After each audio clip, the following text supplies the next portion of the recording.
I'm delighted to be here this evening and to share this time with you. I appreciate the invitation from the Lepage Center, and I'm really looking forward to sharing with you all some of my research. So let me get the screen share up and running here. That looks good to me, so hopefully to all of you as well. As the title of my talk suggests, and as Gina's incredibly generous introduction, I think highlighted, I'm going to be talking with you all today about a major piece of American public policy passed 50 years ago in 1972, which is now commonly known as Title IX. The law was designed to address concerns about sex discrimination in educational institutions and was passed as literally the ninth title in a set of education amendments to the Civil Rights Act of 1964. It was, therefore, a piece of civil rights legislation, indebted to the conflicts and language developed to address racial discrimination, and was only applied to athletics, the realm with which it is most often associated in public conversations anyhow, through a prolonged political battle stretching across the decade of the 1970s. Since then, political contexts over the policy's meaning and mechanisms for policy design have emerged repeatedly. We're certainly centrally involved in several currently with regard to issues of campus sexual misconduct, as well as the interpretation of gender identity protections for gender diverse students. My research agenda covers a host of questions related to why understanding political conflict has emerged repeatedly around Title IX over the past half century and with what implications. As Gina mentioned, I'm working right now on two book manuscripts that consider Title IX in historical perspective. So for tonight's talk, I'll present some of the arguments and findings that I'm working on in those manuscripts, as well as I hope provide some food for thought about Title IX's political history and its relationship to this 50th anniversary. Paul also suggested that I contextualize my scholarship and some of my personal experiences that brought me to this research, as well as my advocacy work for gender inclusion in sports, which I'm more than happy to do. And then, of course, I want to leave us plenty of time for questions and answers.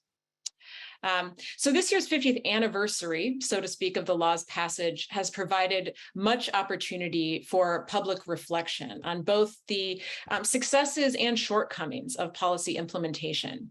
And I've built my research agenda on questioning what I think many might think of, or what we might name tonight as the conventional wisdom about Title IX, in the hope that we can bring the tools of historical analysis and social science to bear upon pursuing the next 50 years of Title IX's implementation in ways that secure full gendered equality. But I think in order to get there and in order to pull the proper levers, so to speak, for future change, we really have to think historically. And the research for my second book works to do just that.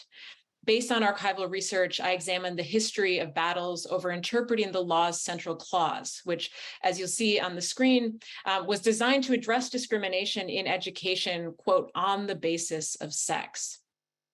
Over the past 50 years, every other element of the text of the law has come under some form of legal or bureaucratic scrutiny. Yet arguably the most important clause, on the basis of sex, has received no such overt scrutiny.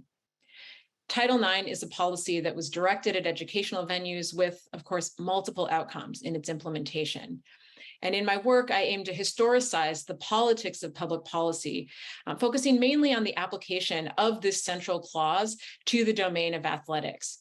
And this is guided by my main research question for this book. And I think I explore this in some related articles as well. But I ask here, and will ask us to think about tonight, how battles over the implementation of Title IX have altered political and social understandings of sex and gender. And implied in this question, I think, is a hint in my argument that engages one of what I have come to think of as the dominant public narratives around Title IX. And that narrative goes a bit like this. So many Americans, and probably many of you, many folks on this call tonight, understand that Title IX is a major piece of federal policy that has, in its implementation, reshaped and reordered gendered opportunities and outcomes in education that in turn have refashioned how girls and women in American society can pursue their lives. And indeed, I think there are lots of outcomes that would point to this, but what's particularly notable, or at least one of the things that's particularly notable about Title IX, is that unlike many other policies that have attempted to diversify access to higher education, policies here like affirmative action, Title IX is extremely popular with the American public. These data that I have on the slide are now about 20 years old, but the trends predated this particular Gallup poll, and they have post-dated it as well. Popular support remains pronounced, positive, and interestingly enough, similar across both Democrats and Republicans, sort of bucking the trend of polarization that defines most of a contemporary American politics. And we know a lot about how the public sees Title IX. In fact, you can find a lot of interesting data based on the polling that was done this past summer around the 50th anniversary itself on June 23rd. But my interests here are also to unpack, right, what else is going on with Title IX, and particularly how debates over the past 50 years around policy design have shaped how we think about gender itself. So inherent in my question are some important distinctions, right, between sex and gender that figure centrally in my analyses of the history of this policy. One of the main arguments that I make in the book, and I think I want us to think carefully about tonight, is that Title IX has really centrally engaged biological understandings of sex in its policy design and implementation. In a general sense, then, in this project, I'm thinking alongside a long tradition of feminist thought, wherein sex is the category used to think about how dominant institutions like medical science have defined, and often problematically so, biological characteristics of bodies in a sort of binary sense as either male or female. And gender, then, is the category of analysis through which we can come to understand how ideas about sex take on social and cultural meanings. Of course, both of the concepts of sex and gender are always defined vis-a-vis and at the intersections of race, of sexuality, of economic class, and physical ability. So thinking intersectionally is also critically important in our assessment of Title IX. Indeed, scholars of feminist, queer, and trans studies have thoroughly problematized the binary distinction inherent to this definition of sex, but I think it's really quite notable that these conversations have not penetrated the policy conversations around Title IX. And there are historical reasons for this that I think we really need to unpack and examine. So my work explores the answers to this question in multiple domains, analyzing the emergence of the female athlete as a political figure, as well as the uneven gendered progress of policy implementation. Tonight, what I'll discuss is one answer to my framing question, focusing on the history of what I identify as Title IX's central paradox. In my work, I argue that embedded within Title IX, there is a distinction around the meanings of sex in sex non-discrimination that is, in some sense, hidden in plain sight. And I trace how policy designed to end discrimination on the basis of sex has come to naturalize sex as a characteristic of bodies. In my research, I've focused on the competing interpretations of sex discrimination under Title IX.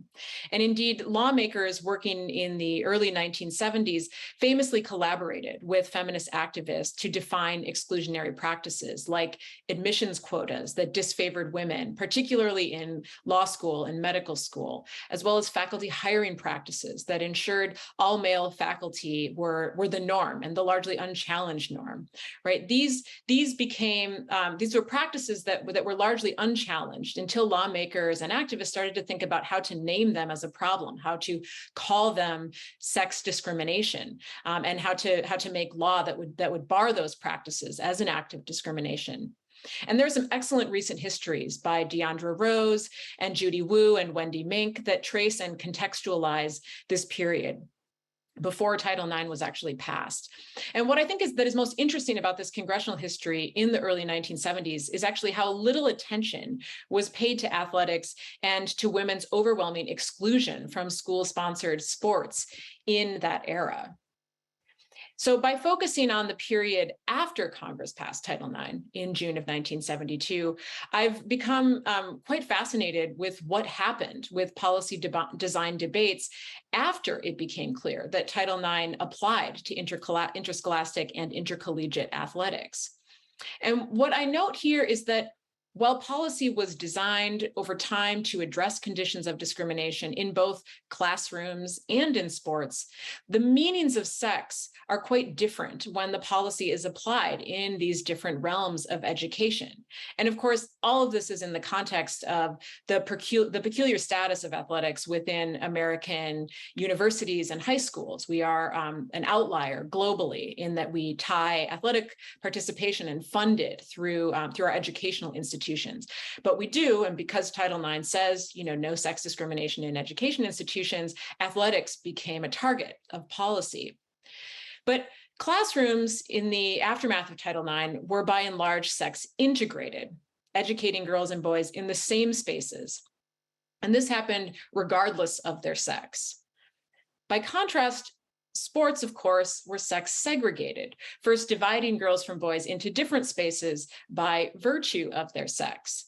And this coexistent, historically rooted, yet ongoing mechanism of policy design constitutes what I refer to as a paradox of Title IX. So among the main interventions that I like to make in conversations about the policy is really first to name this binary logic at the core of policy implementation, and indeed to question both the roots and the consequences of it. I think it's fascinating to me and indeed problematic that sex essentialism through segregation is so core to this public policy. Essentialist ideas hidden in plain sight of policy design for sport have dominated in the same era and at the same time as Americans have otherwise largely shifted culturally towards understanding gendered equality through discourses of sameness, right? These sort of notions, girls can do anything that boys can do, have really dominated at the same time as we seem to remain incapable of believing or practicing that possibility in sports. So in the book, I draw on analyses of archival data from multiple sources, starting in the 1970s, to present and delineate what Title IX has to teach us, I think, about this history of gender in American politics. And I'm happy to talk in Q&A about the other projects that I have on the implications of Title IX in this realm. I have some projects that impact on the politics of the American family and men's attitudes towards gender equality. There are a variety of spillover effects of Title IX's implementation. I have some ongoing work on the politics of transgender rights in Title IX.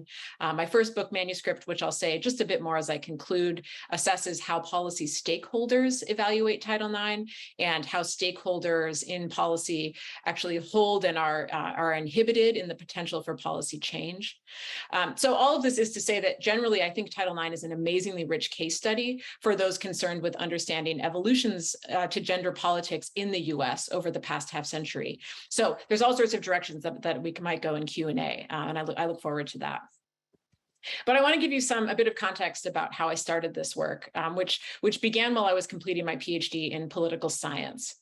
As I alluded to previously, scholars of the US state have increasingly engaged historical lenses and sources in order to investigate questions central to the social sciences, which I think is really notable for historians who appreciate the task of thinking cross and interdisciplinarily.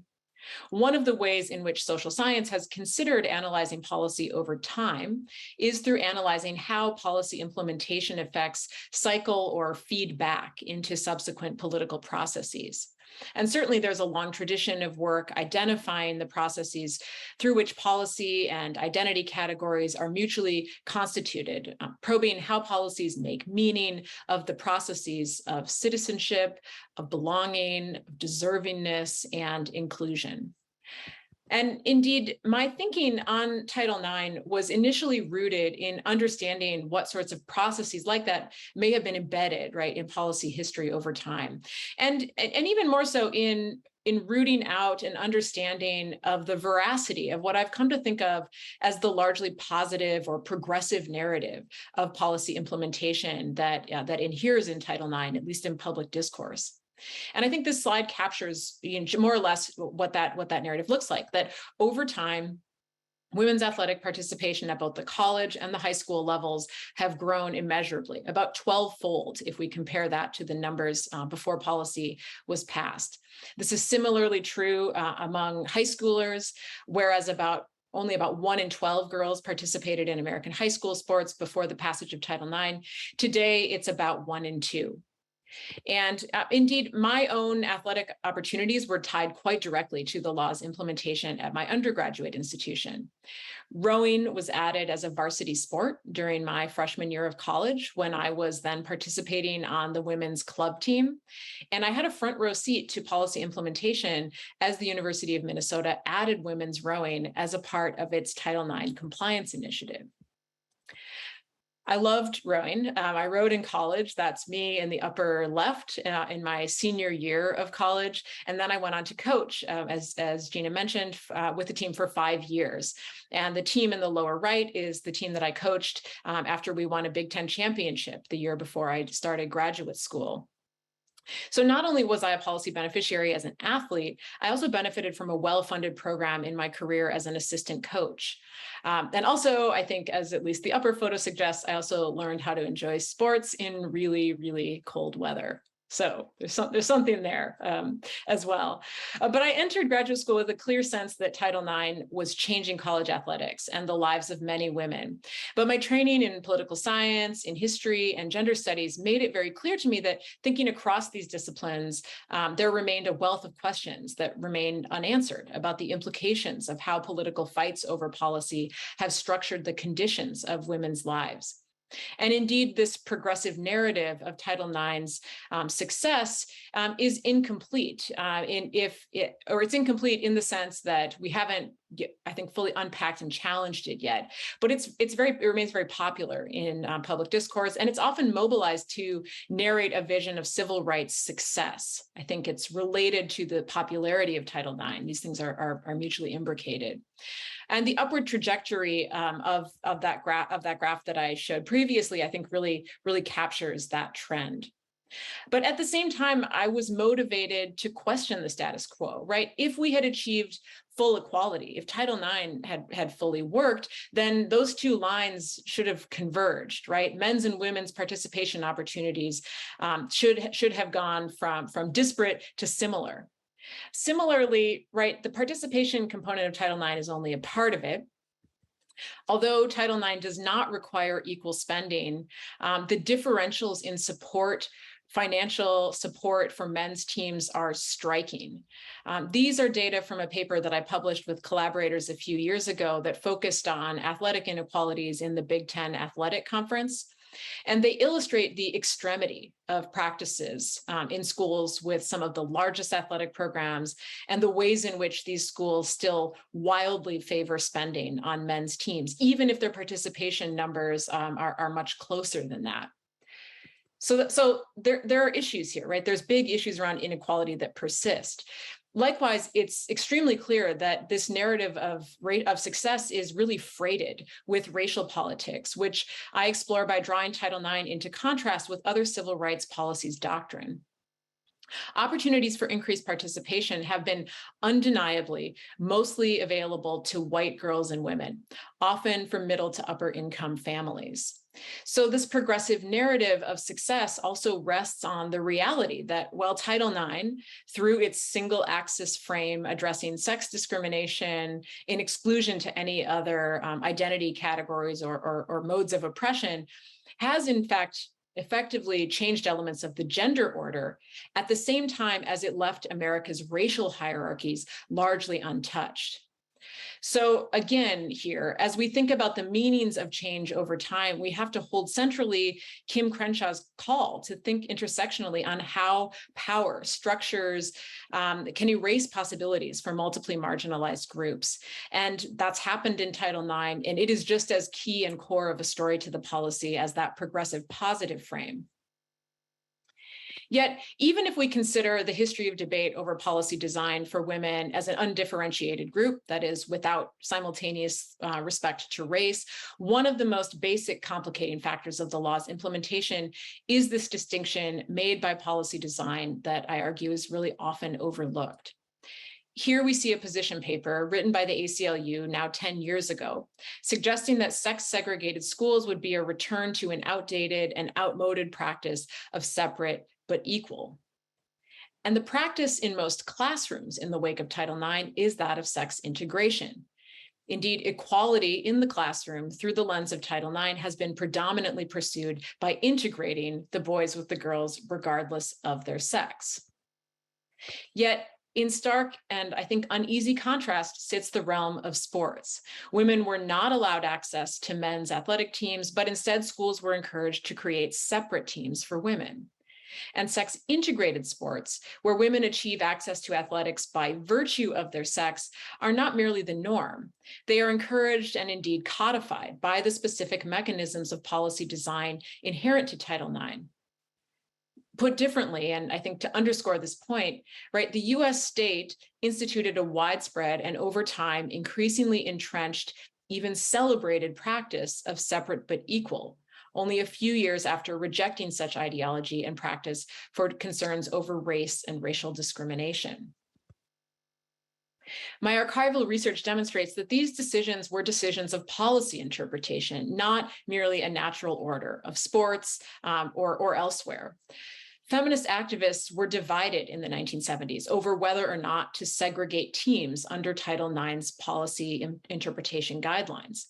Indeed, the National Organization for Women, fresh off of their legal battle in the early 1970s to secure the rights of American girls to participate in Little League Baseball, argued that full equality for women must eventually include pathways for integrated competition. Other feminist groups disagreed, right? They noted the long history of historic exclusion of girls and women from quality coaching, training, and participation opportunities, and rightly worried, I think, that immediate integration could forestall progress before it even had a chance to begin.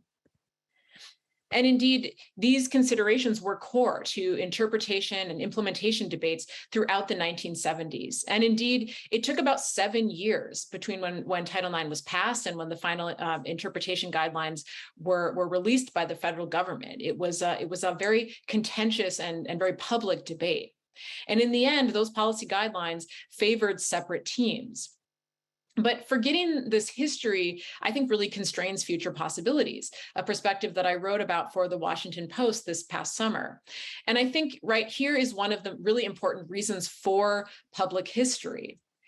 These divergent means of implementation in sports versus classrooms are now inherent to the law, but they make the story of Title IX much more difficult. They sit in uncomfortable tension with the dominant policy story and indeed challenge the conventional wisdom that Title IX has been an overwhelming success.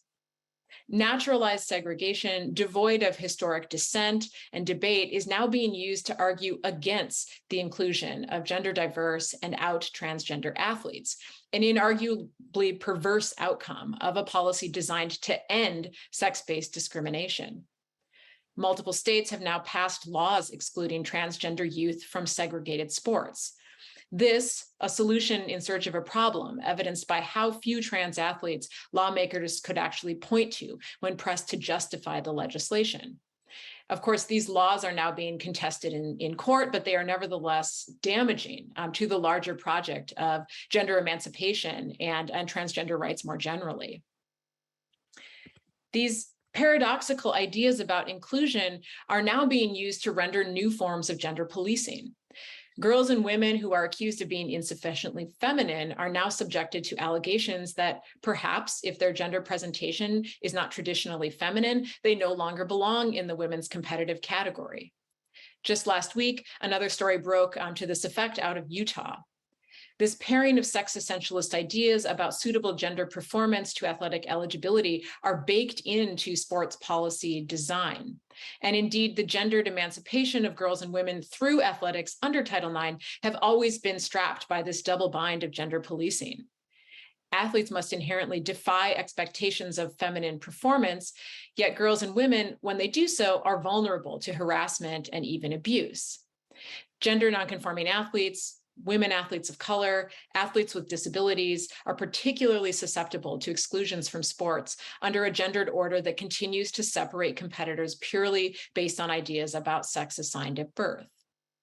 And furthermore, segregation suppresses actual evidence of women's athletic achievements and prowess vis-a-vis men, while reifying this belief that women athletes need to be protected from male competition, suppressing actual evidence of the moments, and there are many, right, when girls and women compete effectively and fully with boys and men. But I think naming this, right, helps us to recall that although sports has historically not been the only sex segregated institution, it continues to be among the most durable. Other institutions have indeed evolved and changed over the past 50 years. Sports largely have not. And Title IX is central to this story. It elevates the custom of segregation in many-adolescent sports to a codified and even coercive practice. In that same era that policymakers rejected women's intellectual inferiority, they simultaneously accepted the notion of women's physical inferiority.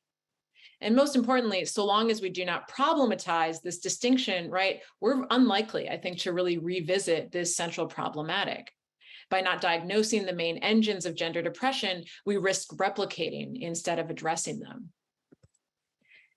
In my first book with collaborator Jamie Druckman, we also demonstrate how sex-segregated structures actually undermine the quest for full equality in contemporary sports. Using large-scale public opinion studies of athletes, coaches, athletic administrators, and college sports fans, we find, among other things, that sex segregation of teams suppresses meaningful contact between women and men in college athletics as athletes, and that men, therefore, are far less likely to emerge as allies in the fight for gender equality under Title IX. Absent men's engagement, policy coalitions to fight for change are less likely to emerge or to find success. So there's a lot more to say about this. I'll leave that for Q&A if folks are interested, but I think this empirically demonstrates that the issues and the problems are not merely at the level of ideas, right? There are practical implications for the future of policy that we're currently confronting. The role of identity and coalition, not to mention protest, has really been key to shaping Title IX over time. My solo-authored book also points to the central importance of agitation and leadership in accomplishing the work that policies set out in principle. Policy on paper has, of course, never been self-executing. It demands engagement, and indeed has found engagement with now several generations of women and girls as athletes, as leaders in sport. But segregation puts a cap on some of that and some of that potential in ways that I think we have to be much more mindful about. And that engagement, right, in whatever form it takes, is really central to change, to how we think about it theoretically and also how it happens in practice.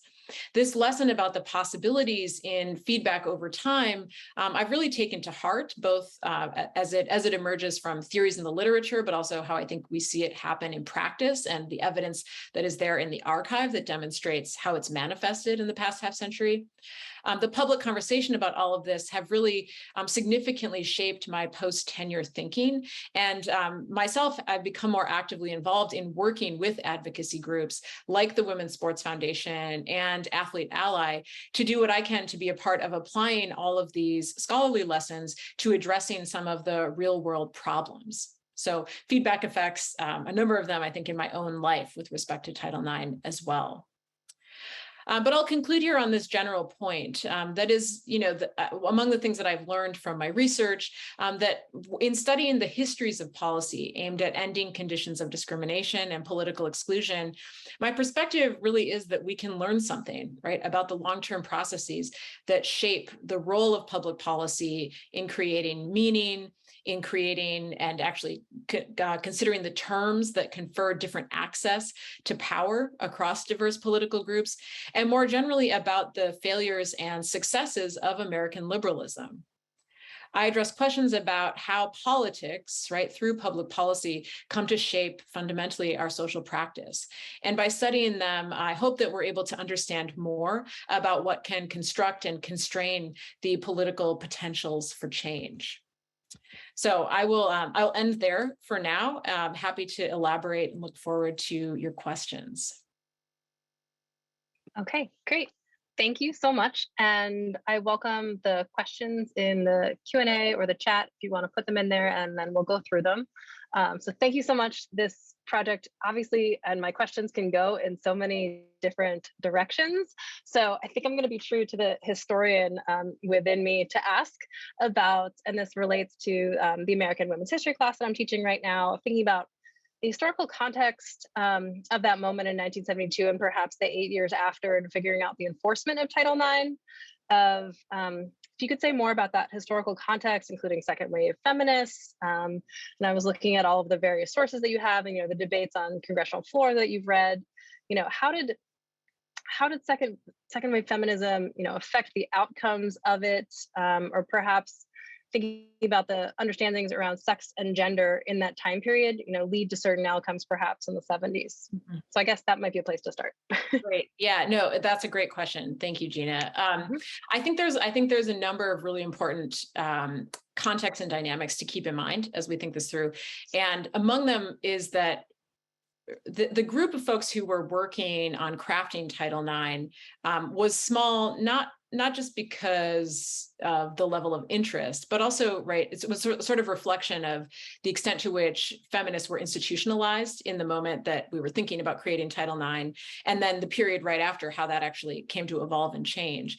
But it's relevant, I think, first to really underscore the point that these were not folks who were thinking about sports centrally as they were crafting policy. These were not athletes. I mean, you certainly had athletes, some athletes like Billie Jean King, who were becoming implicated in the second wave feminist movement, but I think resisted participating as a sort of core leader for a period of time. Certainly by the mid 1970s, Billie Jean King in particular is starting to play a different role, but not as a policymaker per se, right? She's a sort of cultural figure at that time who famously takes up this challenge from Bobby Riggs to engage in a televised tennis match that pitted her and was framed as the battle of the sexes, which she then famously won. And there was a lot of sexist fanfare around it. Bobby Riggs ensured that, but it was televised. It was highly watched by the American public. So there were sort of flashpoints that I think brought these questions around direct competition between women and men in the context of feminist conversations. But the activists working on these issues were not really well grounded or well informed on the issues that were confronting women athletes. And indeed, exclusion had been so fulsome for so long that there simply weren't nearly as many girls and women who identified as athletes and thought of themselves as being sort of suitable spokespeople. So the feminist movement, as diverse as it was in thinking about the conditions of gendered emancipation, right, didn't at that time hold athletics as a core target.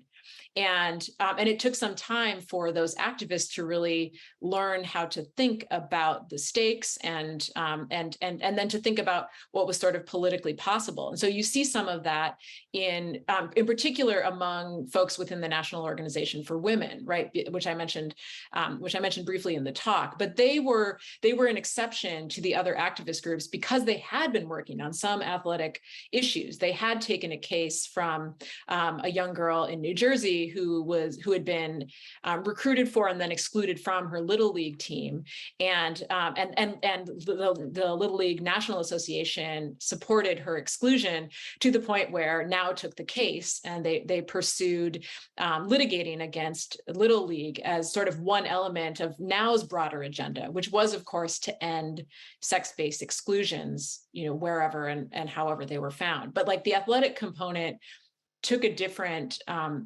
looked different because of the structures of sports that predated Title IX. And of course, those were not only sex segregated, but sex exclusive in many contexts. And so I think that there was that tension there, right, about speaking for whom and in what context. And then there was just a lot of fear around what that lack of knowledge was going to do for the future of the movement and the role of sports within it, because that history of exclusion, I think, weighed heavily on the activists who maybe knew that they didn't know what would happen if they pushed for the same forms of inclusion that had happened in, say, battles for changing sex segregated employment advertisements, or other places where, right, the arguments had maybe looked similar, but the implications were different. And so that context around exclusion from training, exclusion from coaching, and I think a real fear that the lack of knowledge could set women up for failure,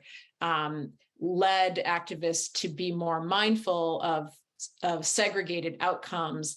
And it was the real debate was like, well, is this a permanent fix, right? Or is this a long-term one? And that's the part that I think we have really forgotten in contemporary conversations about it, that this was actually and isn't actually a settled thing. We have the potential to reopen that, but we have to imagine that we can in order to do it. Yeah. This question in the chat sort of relates to this, asking more about the group of people who developed Title IX. Like, was this group dominated by women? Like, who was that coalition at the time? Yeah, so the coalition of folks in Congress, I mean, there are a couple of key actors that deserve a lot of credit for this. You know, one of the sort of famous Title IX stories features a woman by the name of Bernice Sandler, Bunny Sandler, as she's known.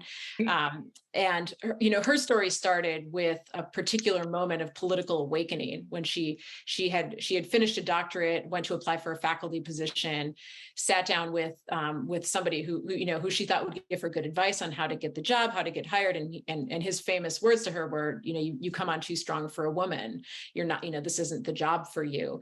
And she was devastated. The stories that she tells about this are that she was devastated in the moment, but quickly put her training as a researcher into effect and started to actually track, like, maybe that moment that in which she was told, you are dispositionally inappropriate for this job, was something more profound than that, and started to think about it in the context of discrimination, and borrowed, read carefully some executive orders that had been issued under the Nixon administration, started collecting information about faculty from around the country, and wrote a huge report, which she sent to members of Congress and said, I've done all this research, like, can we get this out? Can we get this out there, right? And start to show people these aren't just one-off cases, right? This is systematic.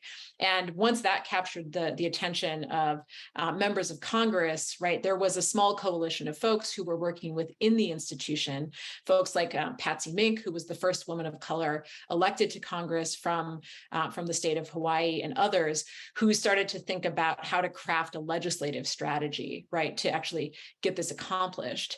And the historical context there is also really important because, education is very salient in Congress, but also in how Americans are actually living their lives, because the ongoing implementation of the aftermath of the Brown versus Board of Education decision, which at that point was 15, 20 years on, but that schools were being forced to desegregate racially, and the question of what that was going to look like was very much salient in the halls of Congress. And so education topics were already being considered for this big omnibus bill, but sex discrimination as an element of that would have really been a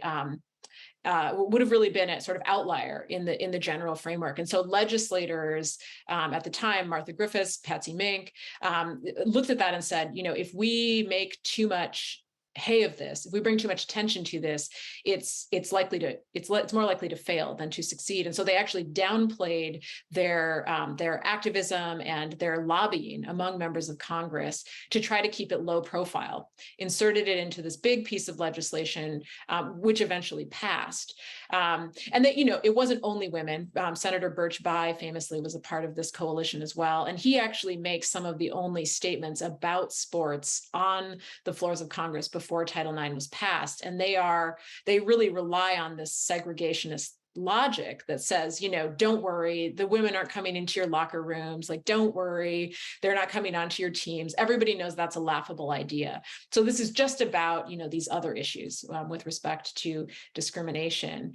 And, all of these legislators, Patsy Mink and Birch Bayh, were huge advocates for Title IX throughout the rest of their congressional careers in a lot of different ways. But in the beginning, the record is quite scarce, which I think is a sort of which created that space for the open questions that came next. So I think I'm looking in the chat, and so thank you for answering my historical context questions. Many of the questions, not surprisingly, in the Q&A are about the present, because there are so many things, of course, going on right now. One question is, does the general popularity of Title IX make it more challenging for you to investigate the failings of the policy? Or how has it been difficult to find sources that represent how segregation Title IX is, segregationist Title IX is? Yeah, I mean, I think it definitely requires some reading against the grain of the dominant narrative, to borrow a phrase from from other historians who are thinking about that notion in other contexts. But I think, Ann Stoller's concept of sort of how do we recuperate notions of the oppressed from a colonial archive are useful, or have been useful for me. Once I got this inkling that, like, everything that maybe I had learned about Title IX before I started doing the historical research was maybe just a story, not the truth, right? Not the capital T truth, was probably a big first step in my thinking and in doing work that would eventually lead me to the notion that, like, we have to ask the question of, like, but why did it look that way? And did anybody say something different? And those tactics of thinking of, like, sort of reading for the questions that we might otherwise think are settled. There is an element of this that challenges that, and it challenges some of the ways to think about it when I talk about it publicly too. And it's one of the reasons why I try to underscore that, like, I'm not out here to take a big hit at Title IX. I'm out here for us to think carefully about what has worked and what is no longer serving us, right? Because the future of policy is on the line. And especially when we think about Title IX in the context of other second wave feminist policy successes, like pay equity, like workplace equality more generally, the implementation of Title VII of the Civil Rights Act, and then all of the policies that we know are highly gendered, but largely unsuccessful in the U.S. context. So I'm thinking about parental leave policies. That many of them, we can look at now in this moment and see as really partially, and in some cases, wholly unsuccessful. And so Title IX, I think, ends up becoming, or there are notions about Title IX that make it seem like the shiny object, right? That we want to follow because we think it worked, and it did, but like, not, there are ways in which maybe not entirely. And I think those questions are important for the future of a host of, gendered and feminist policies in the future. Because if we take the wrong lessons from that history and we forget, how we got here, I think we're going to come to different conclusions that may not serve us well. And this next question sort of goes along with that, and there's several questions, and it's hard to avoid kind of the legacy question, or what would you change, or what would you like to see happen? But many of the questions in the chat are that, what has been successful, what would you like to see changed? And of course, this goes along with one of my great questions is, we do these 50th anniversary, like in the 60th anniversary, like what would we like to be saying? So perhaps a reflection on what's gone well, what hasn't, where might we go? Yeah, these are great questions.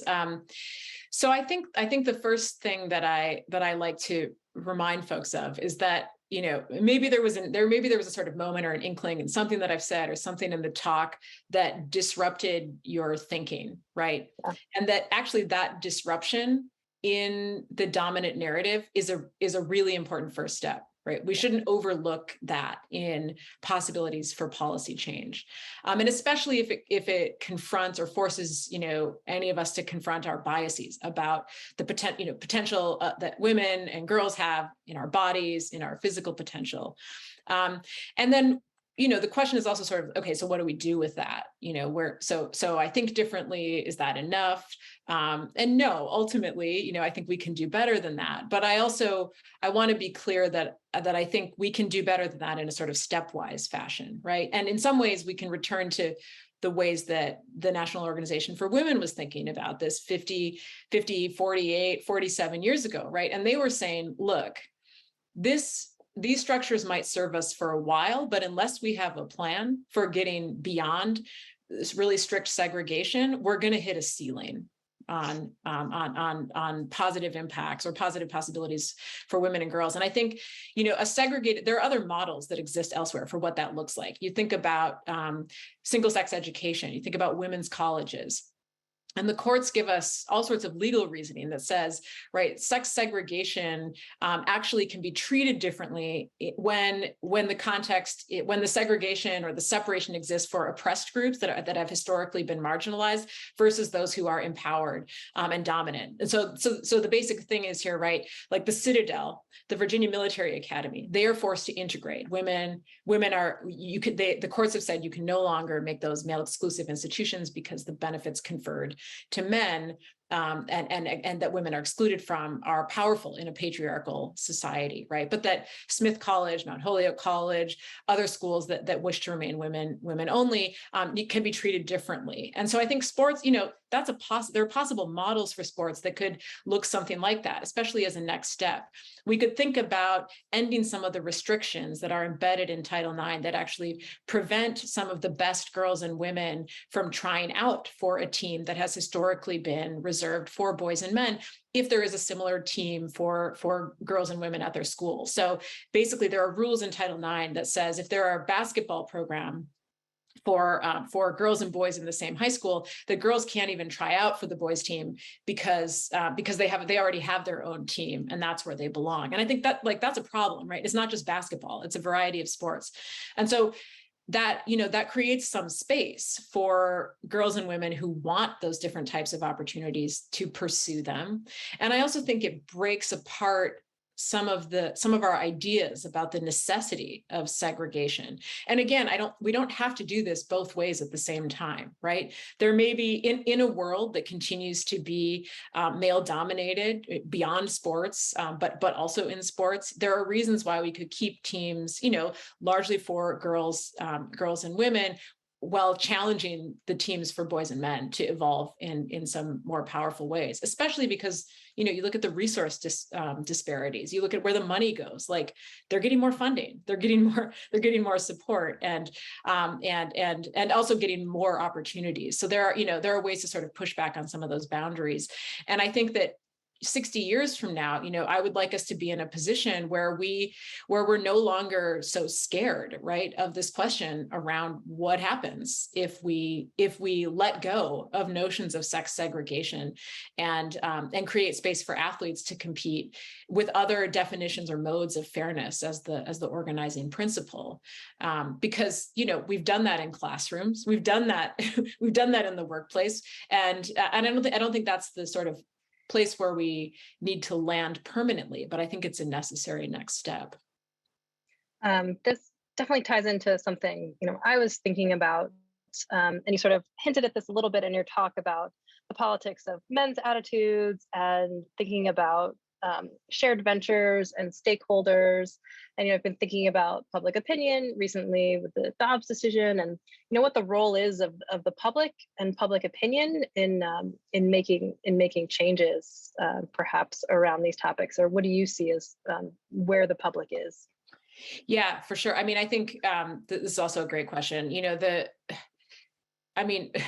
Assuming, and maybe this is a caveat that we shouldn't assume, that our democratic institutions are functioning well, the public will should matter, right, in policy outcomes. And I actually think that the bipartisan popularity of Title IX maybe makes this an exception to other issues where polarization has really taken off the table sort of collaborative solutions.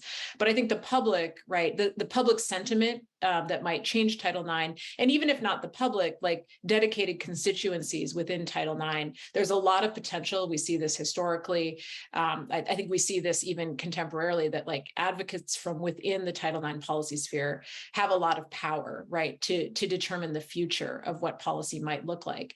And in order for that power to be manifested, in order for us to disrupt the status quo, right, we're probably going to have to demonstrate some majoritarian support.